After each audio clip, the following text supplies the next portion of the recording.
Hi everyone, welcome to JR tutorials. I am your friend Rahul Jaiswal.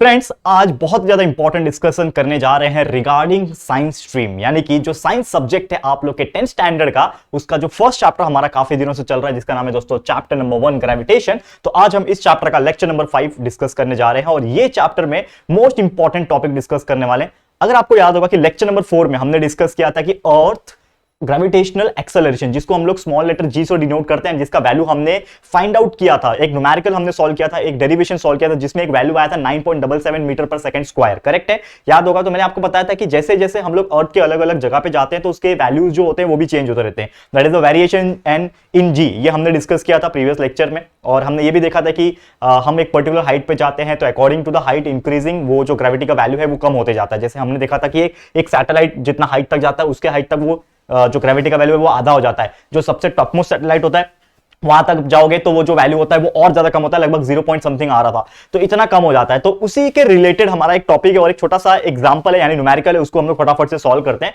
तो यहाँ पे आप देख पा रहे हो first numerical is given here, इसको हम लोग सॉल्व करेंगे। लेकिन उसके पहले अगेन एक चीज आपको बोलना चाहूंगा कि अगर हमारे वीडियोस को आप शेयर नहीं करते तो प्लीज यार अपने दोस्तों को शेयर करो, क्योंकि यार उनको बताना पड़ेगा कि हम हमारे चैनल जेआर ट्यूटोरियल्स के ऊपर फिर से डिजिटल बोर्ड के ऊपर नया सिलेबस 10th स्टैंडर्ड का जो न्यू बैच है वो लॉन्च कर चुके हैं और आपके लिए बेहतरीन से बेहतरीन वीडियोस हम डालने की कोशिश कर रहे हैं। ठीक है, तो आप लोग कंटिन्यूस क्या करते रहो, वीडियोस को देखते रहो और अपने दोस्तों के साथ शेयर करते रहो और उनको इन्फॉर्म भी करते रहो ओरली, यानी मुंह से आप बोल सकते हो, उनको बता सकते हो कि जेआर ट्यूटोरियल्स पे बहुत ज्यादा मेहनत चल रही है और कंटिन्यूअसली आप लोग के लिए वीडियोस भी बन रहे हैं अलग अलग स्टैंडर्ड के लिए। ठीक है, चलो आज के वीडियो की शुरुआत करेंगे। छोटा वीडियो होगा लेकिन इसमें बहुत इंपॉर्टेंट चीज डिस्कस करेंगे। क्या बोल रहा है, if a person weighs 750 newton on earth, मतलब एक पर्सन है, एक इंसान है जिसका वजन, यानी क्या दिया, वेट दिया हुआ है, मास नहीं दिया है, वेट दिया है, क्योंकि ये न्यूटन में है। और ऑलरेडी मैंने डिस्कस किया था प्रीवियस लेक्चर में कि एक मास और एक वेट में डिफरेंस क्या होता है, मास इन केजी, वेट इन न्यूटन, याद है।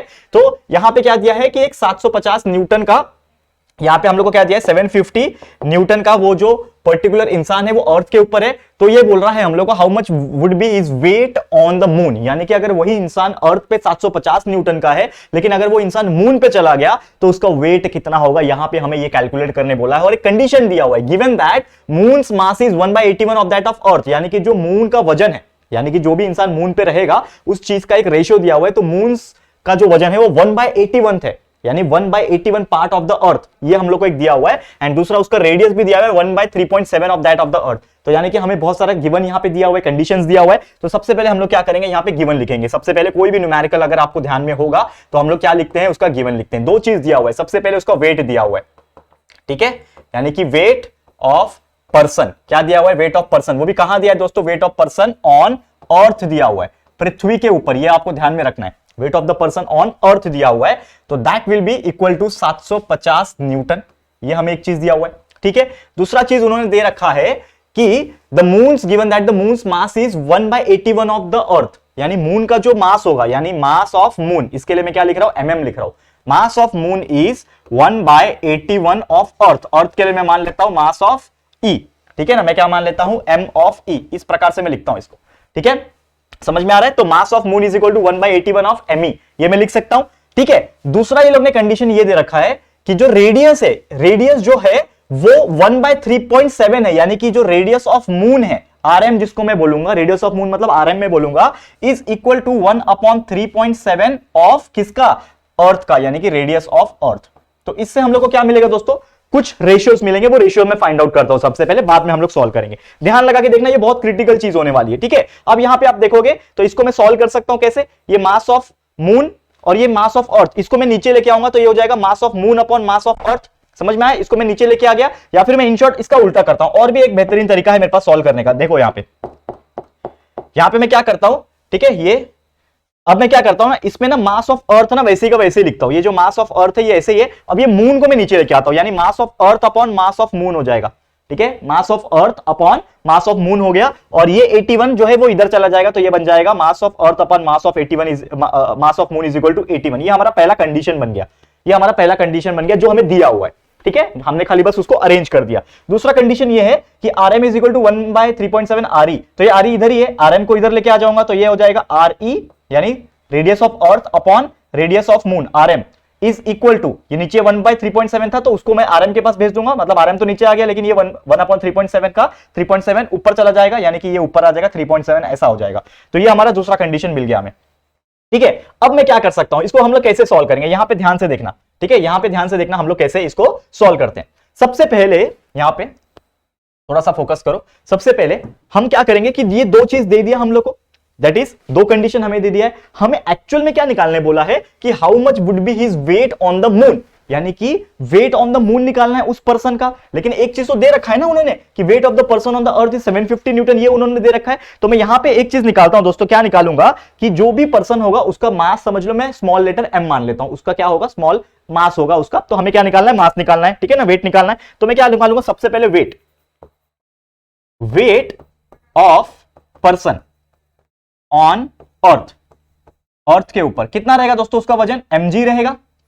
कोई भी वेट मतलब क्या होता है, मास इंटू ग्रेविटी होता है, ये आपको पता है ना, weight is equal to mass into gravity, force is equal to mass into gravity, F is equal to mg या फिर weight is equal to mg, ये हमें पता है। ठीक है, तो वेट इज इक्वल टू क्या हो गया दोस्तों, mg हो गया। लेकिन ये जो वेट ऑफ द पर्सन है वो दिया हुआ है ना हमें, कितना दिया हुआ है दोस्तों, वेट ऑफ द पर्सन 750 दिया है, यानी कि ये हम लोग को दिया है 750 is equal to mass into gravity, ये हमें दिया हुआ है। और एक चीज हम जानते हैं कि ये जो g है ना, स्मॉल लेटर g, जिसको हम लोग एक्सेलरेशन ड्यू टू ग्रेविटी है, इसका एक फॉर्मूला होता है। ये हमने प्रीवियस लेक्चर में ही डिस्कस किया था डेरिवेशन पढ़ते टाइम। तो आपको याद होगा कि g का एक फॉर्मूला होता है, that is capital G m upon r square, यानी कि मैं ऐसा लिख सकता हूं इसको, 750 is equal to mass multiply by capital G into m upon r square, ये फॉर्मूला था। ये जो gm अपॉन r स्क्वायर लिखा है वो किसका फॉर्मूला है, ये स्मॉल लेटर g का फॉर्मूला है। ठीक है ना, ये क्यों आया, कैसे आया, यहां पे साइड में आप चाहिए तो लिख सकते हो, क्या लिख सकते हो कि एक्चुअल में ये इसलिए आया क्योंकि g इज इक्वल टू होता है gm अपॉन r स्क्वायर, ये हमने कल के दिन ही डिस्कस किया हुआ है। ठीक है ना, gm अपॉन r स्क्वायर जो है वो हमारा कल के दिन ही हम लोग ने डिस्कस किया हुआ है, क्लियर है। बट एक और चीज यहां पे थोड़ा सा कंसीडर आपको करना है, क्या करना है ना, यहां पे मैं आपको बता दूं कि हमने ये जो लिखा हुआ है, क्या लिखा हुआ है कि 750 is equal to m into G M upon R square, इसमें जो m लिख रहा है ये मास ऑफ अर्थ है। ठीक है, ये अर्थ के लिए अभी, क्योंकि अभी हम लोग wait of the person on अर्थ लिए, हम लोग ने अर्थ लिया हुआ है। सेम ये रेडियस भी जो लिया है वो भी अर्थ के लिए लिया है, इसके लिए e मैंने लिख दिया वहां पे। ठीक है, दिख रहा है आपको G M E upon R E square, ये आपको क्लियरली दिख रहा होगा कि नहीं, आई डोंट नो। ठीक है, मैं फिर से इसको प्रॉपर तरीके से लिखने की कोशिश करता हूं। ठीक है, और छोटा हैंडराइटिंग लेता हूं, ये मास ऑफ अर्थ है। ठीक है, ये ई है, ये भी रेडियस ऑफ अर्थ है, ई दिख रहा है अभी। ओके, अब यहां पे नेक्स्ट स्लाइड में देखो क्या हो रहा है कि हमने ये चीज निकाल लिया। इसमें हमें एक चीज पता है कि ये जो m है ना, ये क्या है, मास ऑफ द पर्सन है, जो आने वाला है, जो रिजल्ट हमें आने वाला है, जो आंसर आने वाला है, ये 750 is equal to m into G M E upon R square. लेकिन मुझे m का वैल्यू निकालना है, यानी मास ऑफ पर्सन का निकालना है। तो मैं क्या करूंगा, ये m को ना इक्वल के फॉर्म में भेजूंगा और ये r e को 750 के पास भेजूंगा। तो एक्चुअल में क्या हो जाएगा, यहां पे ध्यान से देखना, यहां पे क्या हो रहा है एक्चुअल में कि ये r e स्क्वायर 750 के साथ मल्टीप्लाई हो जाएगा। ठीक है, और ये GME अपॉन नीचे आ जाएगा तो बचेगा m, यानी कि हमें एक्चुअल में मिलेगा m is equal to form में चाहिए मुझे, तो m इज इक्वल टू क्या बचेगा, 750 multiply by are E square, यानी कि 750 मल्टीप्लाई बाय आर ई का स्क्वायर।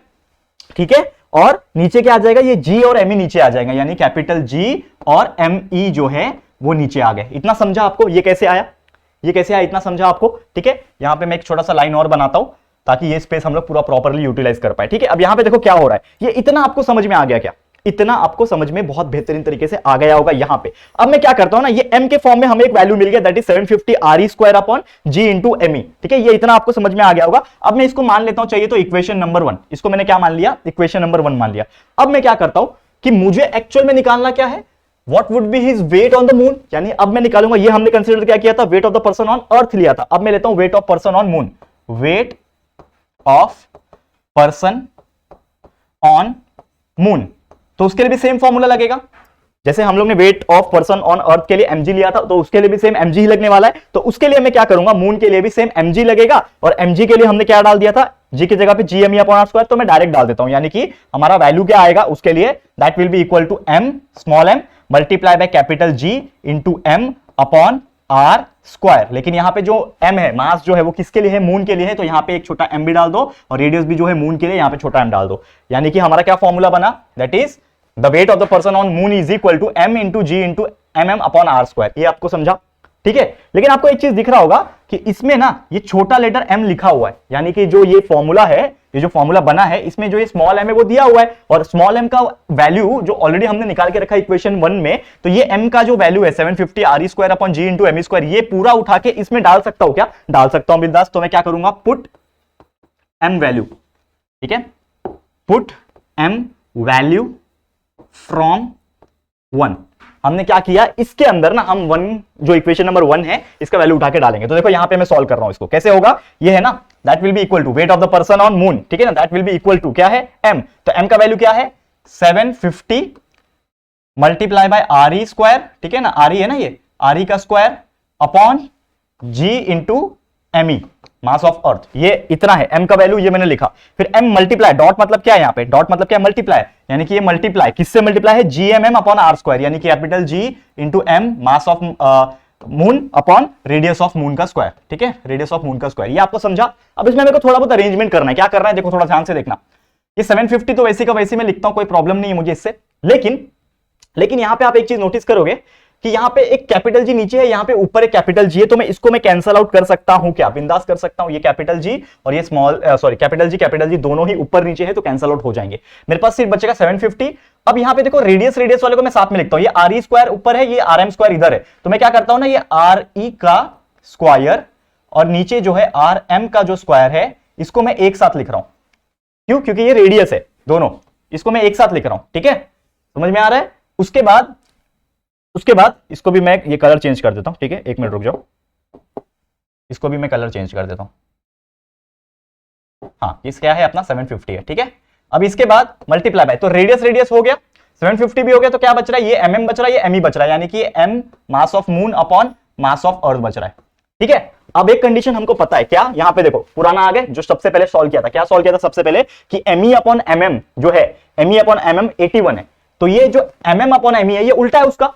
ये me अपॉन mm जब 81 रहेगा, तो mm अपॉन me कितना रहेगा, 1/81, तो इसके जगह पे मैं 1/81 लिख सकता हूं ना, इसके जगह पे मैं 1/81 लिख सकता हूं। और एक और चीज देखो कि ये RE अपॉन RM है, ये RE अपॉन RM का 3.7 वैल्यू है, यानी ये RE RM तो सीधा है, तो उसमें वैल्यू डाल दो, यानी कि ये 750 multiply by RE upon RM का वैल्यू क्या है, 3.7, क्या है 3.7, और इसके पूरे का क्या है, ये स्क्वायर हो रहा है ना, तो मतलब 3.7 का ये क्या हो जाएगा, स्क्वायर हो जाएगा, and that will B multiply by mm upon me। तो mm अपॉन me का वैल्यू क्या है, me अपॉन mm का 81 है, तो mm बाय me का क्या हो जाएगा, उल्टा हो जाएगा, यानी कि 1/81 हो जाएगा। अब इसको सॉल्व कर लो, आपका आंसर आ जाएगा, इसको सॉल्व कर लो, हमारा आंसर आ जाएगा। तो इसको पूरा का पूरा आप जब सॉल्व करोगे, तो आपका जो आंसर आ रहा है वो है दोस्तों 126.8 न्यूटन।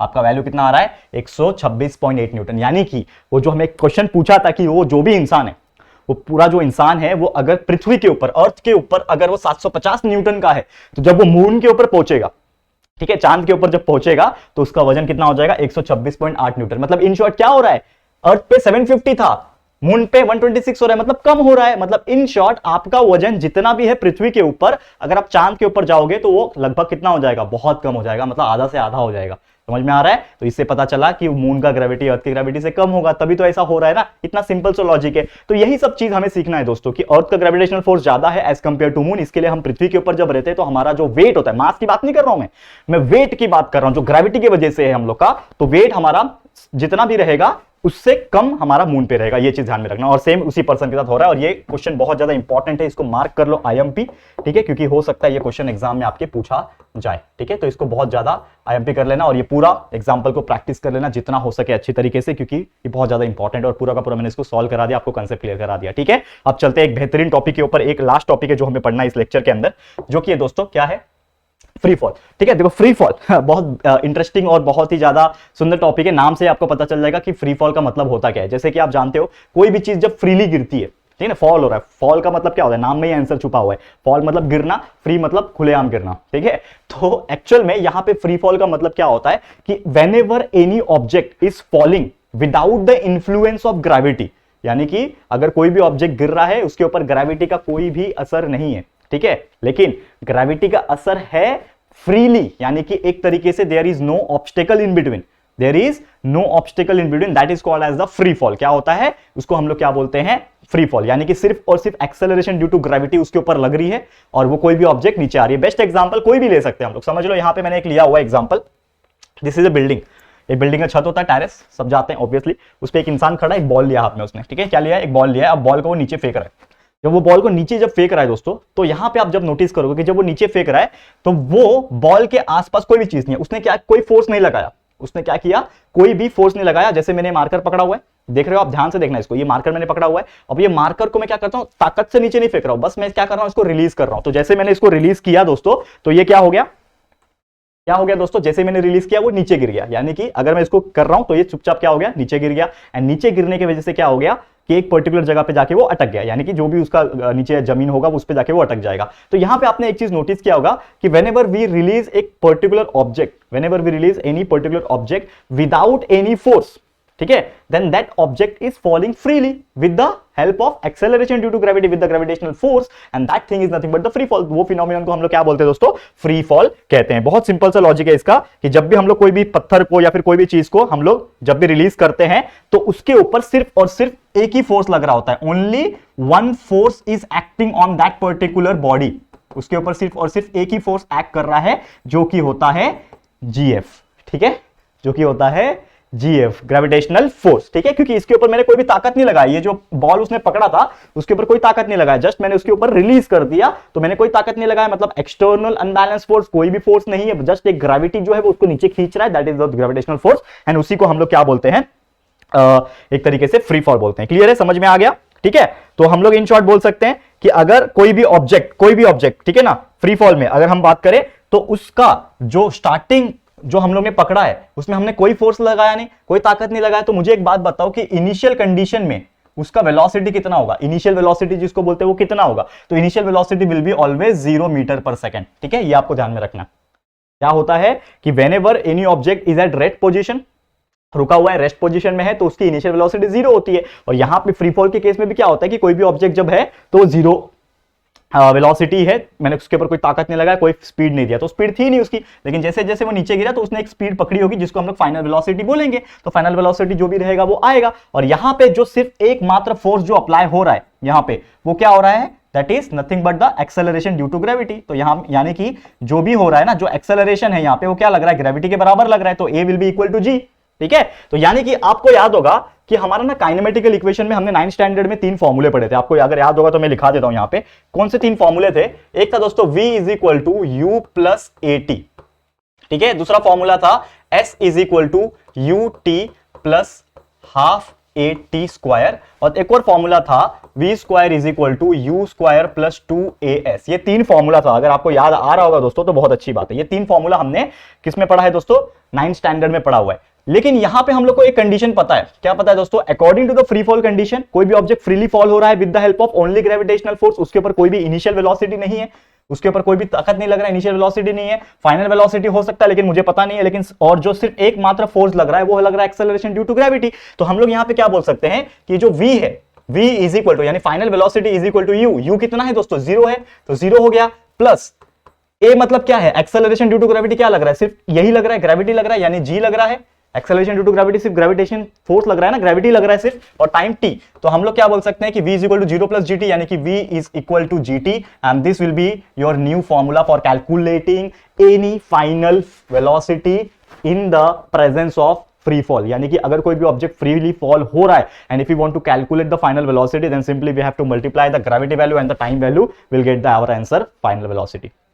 क्लियर है, समझ में आ गया, ये हो गया पहला कंडीशन। दूसरा कंडीशन क्या बोलता है, s is equal to u t plus half a t square, ठीक है ना। अब यहां पे u अगेन मुझे पता है 0 है, यानी कि in short s will be equal to 0 plus half, a की जगह पे क्या लिखूंगा, a की जगह पे भी लिखूंगा g, क्योंकि एक्सेलरेशन ड्यू टू ग्रेविटी क्या है, ग्रेविटी है ना, तो g और ये t है, तो t का स्क्वायर, टाइम तो वही रहेगा, तो हमारा इन शॉर्ट हमारा आंसर क्या आ रहा है, that is s will be equal to half g t square. मतलब ये भी हमारा क्या बन गया, एक नया फॉर्मूला बन गया, s is equal to half g t square, ठीक है, s is equal to half g t square. तो अगर मुझे डिस्प्लेसमेंट निकालना है, s मतलब क्या होता है, डिस्प्लेसमेंट, डिस्टेंस निकालना है फ्री फॉल के कंडीशन में, फ्रीली फॉल हो रहा है ऑब्जेक्ट उसके कंडीशन में, तो हम लोग डायरेक्ट ये वाला फॉर्मूला लगाएंगे, s is equal to half g t square, correct है। और एक और तीसरा कंडीशन है v square is equal to u square plus 2as, यहां पे भी अगेन u 0 है, तो यानी कि v square that will be equal to, क्या हो रहा है, v square is equal to u तो 0 है, तो 0 का square plus 2 multiply by a के जगह पे मैं g लिखूंगा और s, यानी कि in short v square is equal to क्या हो जाएगा, 2gs, and this will be again our new formula if you want to calculate the final velocity in the